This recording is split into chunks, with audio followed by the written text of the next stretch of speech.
Bertanya, apakah perbedaan NU sama Muhammadiyah?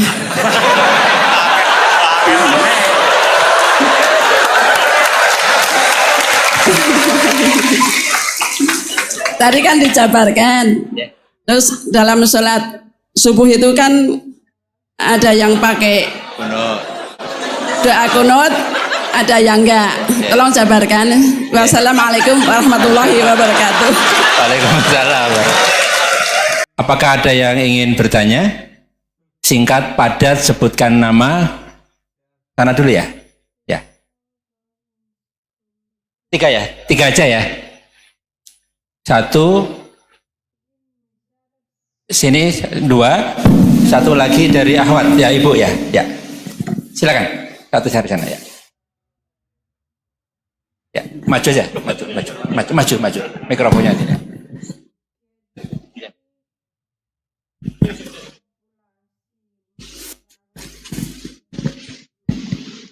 Bismillahirrahmanirrahim. Assalamualaikum warahmatullahi wabarakatuh. Perkenalkan Gus Baha. Nama saya Boyi. Mungkin agak beda dengan pada umumnya. Saya bukan dari kalangan santri, tapi ketika mendengar ceramah Gus Baha pada awal-awal saya kuliah itu merasa kok kayak sebelumnya kenapa tidak masuk santri aja gitu. Karena ternyata toh yang diajarkan juga banyak dasar-dasarnya atau prinsip-prinsipnya yang sama dari jalur berpikir dan lain sebagainya.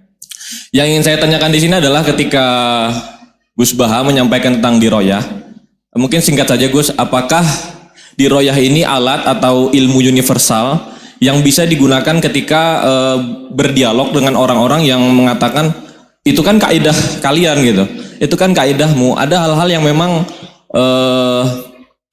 tidak bisa dipersamakan atau tidak bisa digeneralisir. Ya mungkin seperti itu Gus. Dan juga yang terakhir, kalau boleh saya izin bersalaman boleh Gus.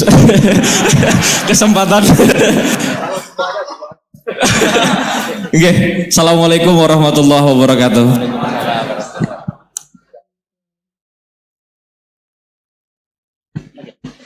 Baik, kita kumpulkan dulu satu lagi ya.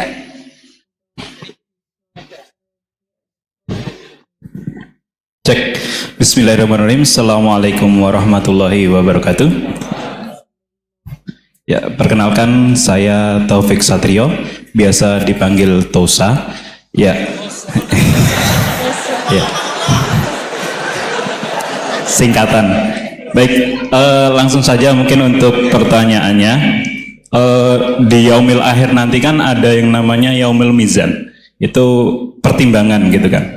Nah itu bagaimana kalau timbangannya itu sama, artinya seimbang. Apakah itu nanti akan berada di tengah-tengah antara surga dan neraka atau seperti apa? Kemudian yang kedua itu terkait dengan perbuatan buruk ke orang lain. Ketika kita berbuat buruk ke orang lain itu kan kita istilahnya zolim kepada orang lain. Tapi di lain sisi itu secara zahir kan seperti itu. Tapi di lain sisi di akhirat itu kan kalau secara pahala kita itu membantu orang lain mendapatkan pahala.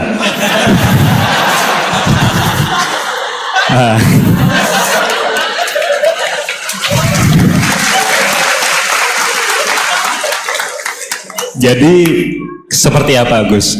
Terima kasih. Assalamualaikum warahmatullahi wabarakatuh. Terima kasih Mas Tosa ya. Silakan Ibu ya.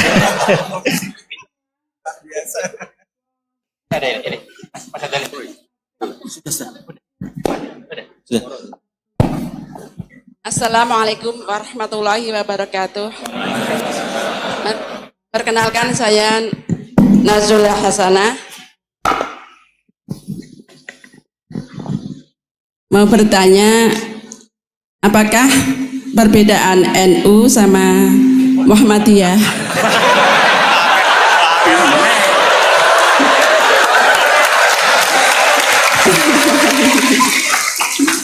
Tadi kan dijabarkan. Terus dalam sholat subuh itu kan ada yang pakai doa kunut, ada yang enggak. tolong jabarkan. Wassalamualaikum warahmatullahi wabarakatuh. Waalaikumsalam. Baik Gus, ini ada 3 penanya. Mas Boy tadi terkait dengan diroya, apakah ini universal, termasuk untuk yang non muslim bahkan gitu kan. Kemudian yang kedua dari Mas Tosa, hisab yang seimbang Gus, kasusnya gimana ini. Yang kedua terkait dengan kalau berbuat buruk kan membuat pahala untuk yang bersangkutan itu, seperti orang puasa dikasih minum gitu kan ya. Ya. Terus kemudian puasana ini beda antara NU dan MU, kira-kira itu ya. Silakan saja. Ya.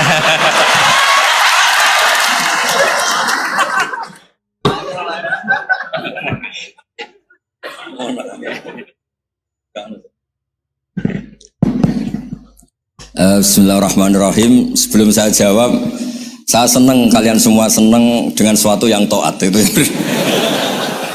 Banyak orang untuk senang nunggu maksiat dulu. Mungkin melihat perempuan yang tidak mahram, melihat sesuatu yang maksiat. Jadi ini spesial. Majelis ilmu tapi apa? Senang. Ini sesuai rencana Tuhan lah. Seorang itu senang dengan taat, senang dengan ilmu. Ini luar biasa, no? Luar biasa. Tadi pertanyaannya kalau diroya. Jadi Islam itu agama untuk logika objektif. Jadi diroya itu ya global, universal. Misalnya saya beri contoh Tuhan yang satu. Itu dulu, saya ulang lagi, dulu itu ada imam namanya Imam Amudi. Itu pengajar matematika Mas Boy, pengajar matematika. Itu kan gak lazim, tapi kiai kok pengajar apa? Singkat cerita, ini cerita keramat. Kalau kalian gak paham ya keramat sendiri. Jangan gak paham menentang. Singkat cerita, di antara keramat beliau itu Allah itu nyuruh para malaikat disuruh ngaji matematika sama dia. Ngaji tauhid, tapi disebut sama Allah ngaji matematika. Ternyata apa? Cara ngajarkan gini. Misalnya ngajarkan diterang gini. Titik. Angka 2, 3 sampai 1 miliar 1 triliun. Nisbatus naini ila ma la nihayatalah. Itu nisbatul fard asli. Angka itu entah 2, entah 3, entah 1 miliar, semuanya dibanding angka 1 itu namanya cabang. Tetap yang al-aslu itu angka 1. Itu otak siapapun itu akan ikrar dengan logika tadi. Bukan kita Muslim. Semuanya akan tahu angka berapapun jumlahnya, tetap asal usulnya angka 1. Terus dia gambar, ya gambar apa saja, gambar masjid, apa gambar sapi atau gambar apa saja, dimulai 1 titik. Gambar ruwet maupun gak ruwet tetap saja dimulai 1 titik. Nuktotul wujud. Jika kalau zaman saya ngaji, Pak Rektor ngaji dulu diterangkan semua makna Quran ada di Fatihah, Fatihah ada di Bismillah ya, Bismillah itu ada di titiknya, titik nyabak.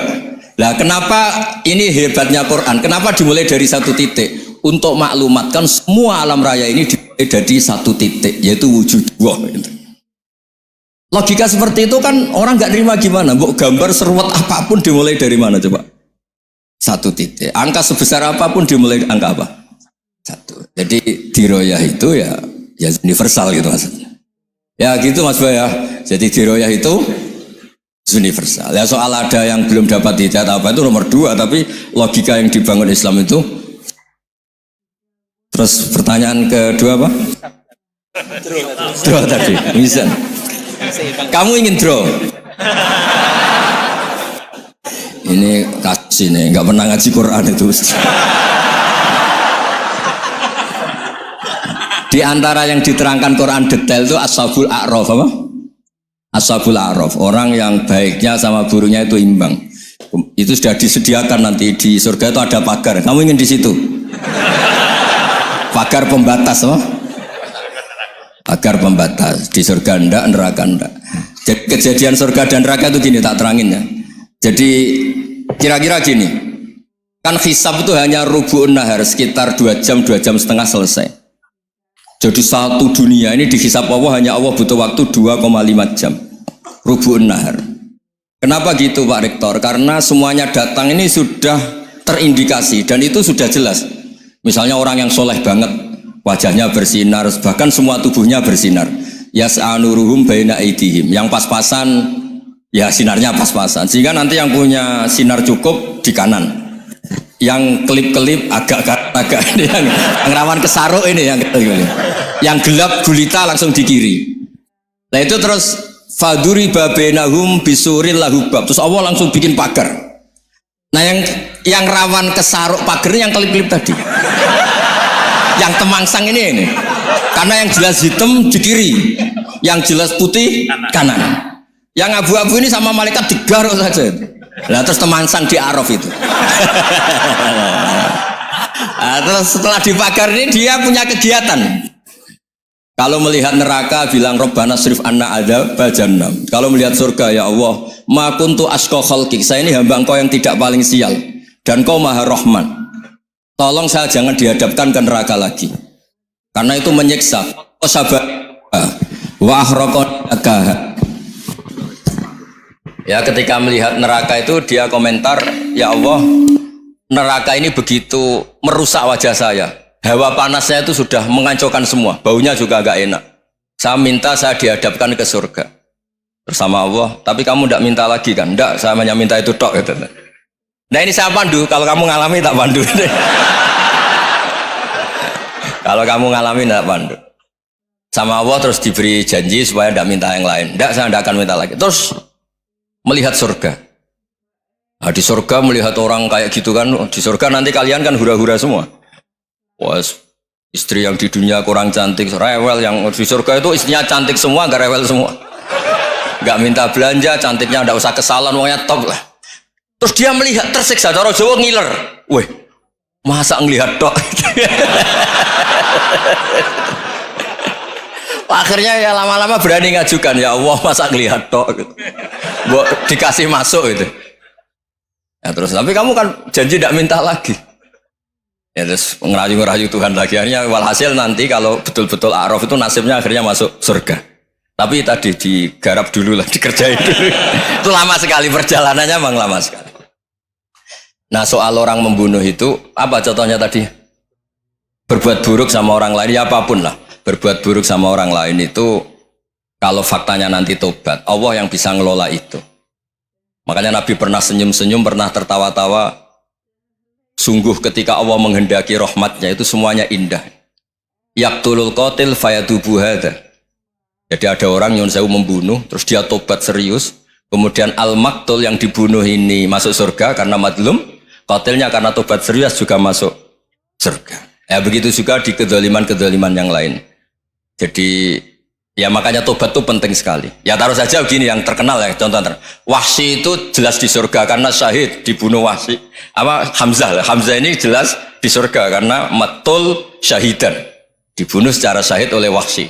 Tapi karena Wahsy tobatnya serius, nanti juga di surga. Begitu juga keburukan-keburukan yang lain. Jadi tobat ini misalnya ada orang hartanya dicuri. Tentu yang dicuri ini kalau dia orang baik, ya mungkin secara formal lapor polisi, tapi kalau dia orang baik mungkin ridho lah, sudah itu sudah ridho kan. Berkahnya ridho, dia menjadi orang baik karena ridho diuji Allah, hartanya apa? Dicuri. Kemudian yang mencuri tobat, entah harta itu dikembalikan, entah dikasihkan masjid sebagai amalnya yang dicuri, entah apa-apa, Allah ngasih tobat orang ini. Kemudian sama-sama jadi orang baik, kemudian sama-sama di surga.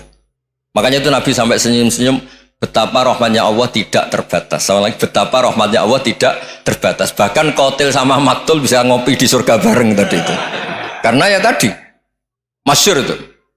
Yang paling legenda dalam sejarah Islam kan, saya pernah membunuh orang yang sangat dicintai Rasulullah. Sebagai tobat saya akan membunuh orang yang paling dibenci Rasulullah. Singkat cerita, Wahsy ini menangi bunuh Musailamah al-Kadzdzab, orang yang ngaku-ngaku Nabi yang merusak tatanan apa? Islam. Apapun itulah, cerita-cerita apapun itu. Makanya saya sering cerita, kalau preman pasar itu tobat, bu, jangan nyapu masjid. Tobatnya tetap di pasar, yang dulu pasar gak aman karena dia, sekarang aman karena dia. Jangan tobat terus nyapu di pasar, pasar diganti soksisennya, pengganti. Itu nggak fair apa? Jadi kalau tobat itu harus seimbang dengan zaman salahnya. Zaman apa? Kayak Umar. Ketika dia kafir itu orang Islam dibikin takut. Terus ketika dia Islam, gantian orang kafir dibikin takut. Pertama dia Islam langsung marahnya Abu Jahal, awas kalau ganggu Rasulullah, ngadepin saya. Itu fair. Kenapa? Fair. Jangan tobatnya bikin orang takut, setelah tobat ke masjid, nyapu. Yang di pasar diganti penggantinya tetap gaduh. Gak boleh, harusnya kalau lama bikin pasar takut, ya sekarang lama bikin pasar apa? Aman. Itu tobat yang apa? Seimbang. Ya kira-kira gitu ya. Nanti tak pandu kalau sudah di Arab.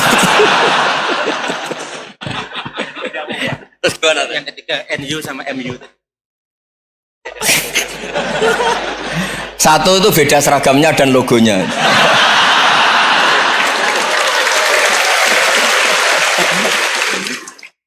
Kedua, nama ketua umumnya.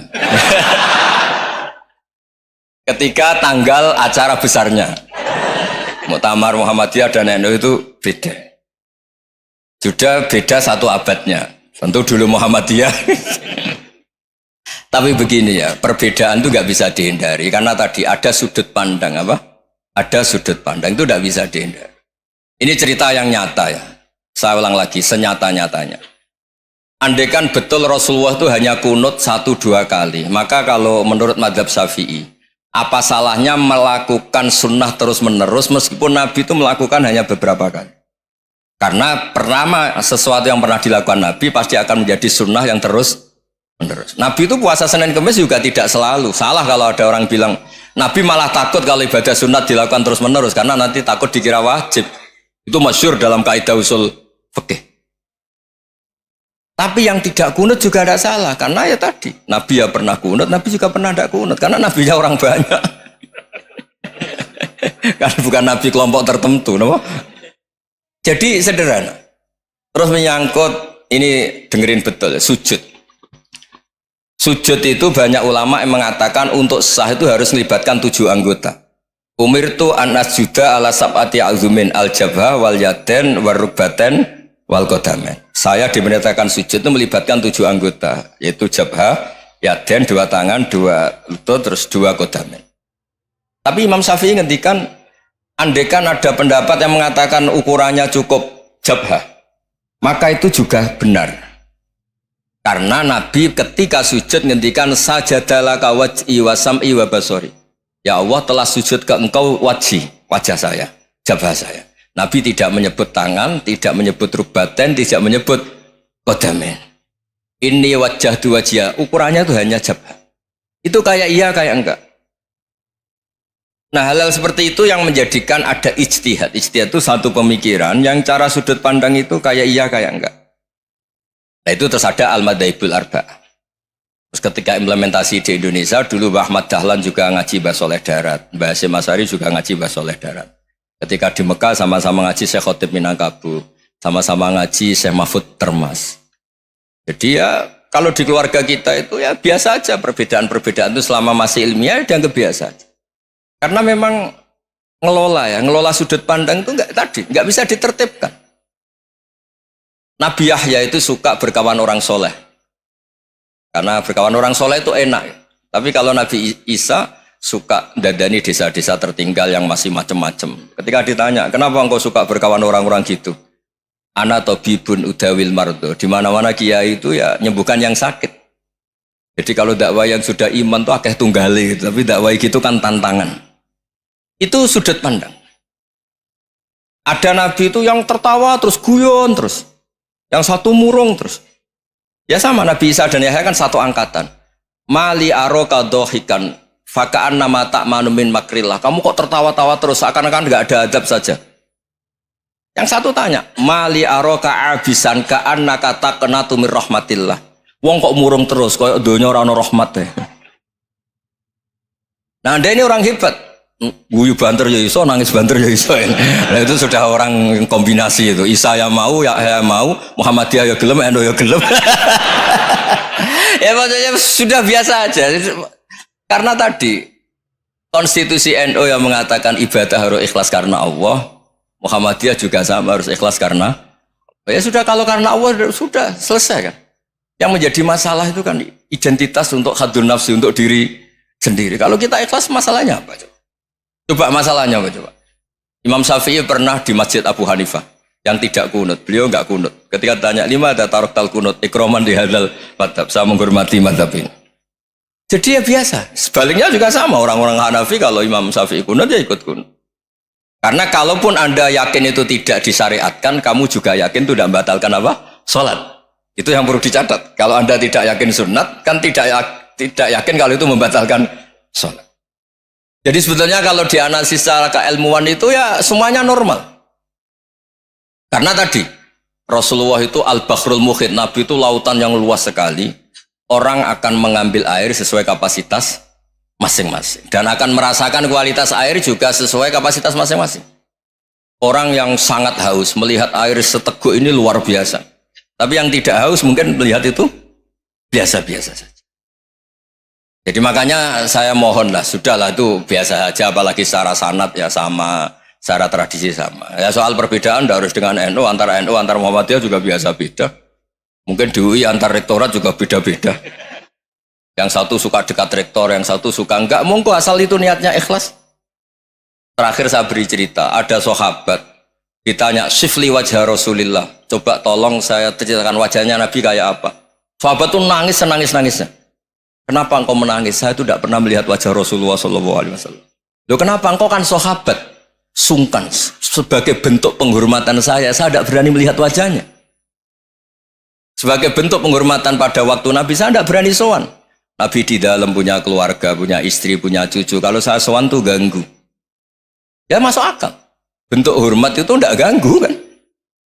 Tapi ada orang-orang yang bentuk hormat, bentuk sayang itu sering datang ke majelis Nabi. Sama-sama masuk akal. Bisa didebat gimana? Sama-sama masuk akal. Ya sudah, itu ijtihad. Maksudnya itu ijtihad. Itu sudah sama-sama masuk akal. Abul Hasan Asyadili itu kalau kemana-mana pakai mobil mewah, pakai baju mewah. Ketika ditanya, Anda ini ulama kok pakaiannya mewah, mobilnya mewah? Ben wong ra kepikiran nyangoni ya. Tapi nak kowe tawaduk melas. Terus dibalik numbalmu sakit. Engko nang ra iso mulai kiai ini. Ya tapi misalnya semua gitu mesti ada yang salah paham, itu keangkuhan. Tapi kalau semuanya kelihatan gembel, nanti orang trauma jadi kiai. Takut kayak itu. Ya sudah, itu wilayah ijtihad, sudah tidak usah ya, pokoknya sudah, yang penting ikhlas. Anda berani tanggung jawab nanti ketika ketemu Allah Subhanahu wa taala. Nggih, ngoten. Assalamualaikum warahmatullahi wabarakatuh.